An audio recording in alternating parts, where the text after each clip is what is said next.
It's Matt here. This is my review of Suicide Squad. This movie is directed by David Ayer, who previously did Harsh Times, End of Watch, and Fury. This movie stars Will Smith, Margot Robbie, Jared Leto, Viola Davis, and Joel Kinnaman, with Jai Courtney, Jay Hernandez, and Cara Delevingne. When I first heard they were doing a Suicide Squad movie, I was excited because we never got the Sinister Six movie from the Andrew Garfield Spider-Man franchise, and I wanted to see this for a couple reasons. One, Harley Quinn's big screen debut, the new version of the Joker, and I wanted a movie that would expand on the DC universe, unlike the Justice League. The DC universe tries to jump the gun on their heroes, but they don't really show us too many villains. Well, I knew this movie was going to do just that. And did this movie meet my expectations? Yes, it did. Now, the Suicide Squad is a group of villains that are forced to work together by the US government to take on bigger threats. If any of the villains should fall in battle, well, no one's going to care because they're bad guys. And since I don't have time to go over all of the group members and what they do, who they are, what their alias is, and who plays them, you'll just have to look them up. But the two leads of the group are Will Smith, who plays Deadshot, the man who never misses, and Harley Quinn, who's the psychiatrist who's the Joker's girlfriend, played by Margot Robbie. Now, I was kind of worried going into this that Will Smith would make this just a Will Smith movie, or he would play the role like he does in a lot of other things just as Will Smith. But there was depth to his character. He wasn't just, comical Will Smith. There was a storyline there. You actually felt for him in some scenes. Margot Robbie was really good as Harley Quinn.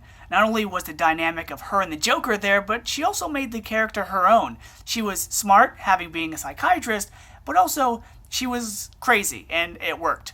But I've got to say, the standout in this movie for me was Jared Leto as the Joker. I was worried that, this new take on the Joker was going to be weird and it was going to disrespect the character. No, it didn't. He did such a good job that when he's not on screen, you're kind of like, oh man, I wish Joker was in this movie a lot more. There are a couple other standouts in the group, like Jay Hernandez as El Diablo. He was surprisingly good in this. Jai Courtney wasn't bad as Captain Boomerang. Soundtrack was pretty badass. Dare I say it, one of the best soundtracks of a movie ever, right alongside Pulp Fiction and the Blues Brothers. Now, the only problem with this movie is, unfortunately, the biggest problem, and it's what keeps me from giving it a high rating. It's that it's just like Batman vs. Superman. All the individual characters are there.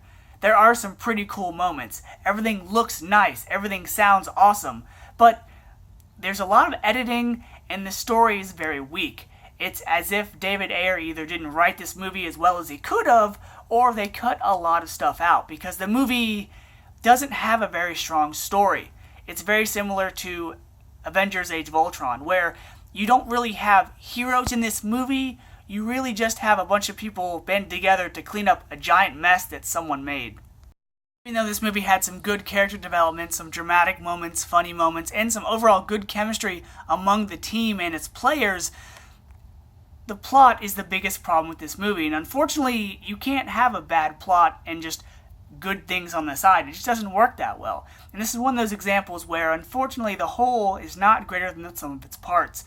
So because of that, I'm going to give Suicide Squad a B-. The movie did its job in that it was fun and action-packed, but this story really didn't move anything along, and it really didn't raise the bar or set the standard for anything to come. So, till next time, guys, see ya.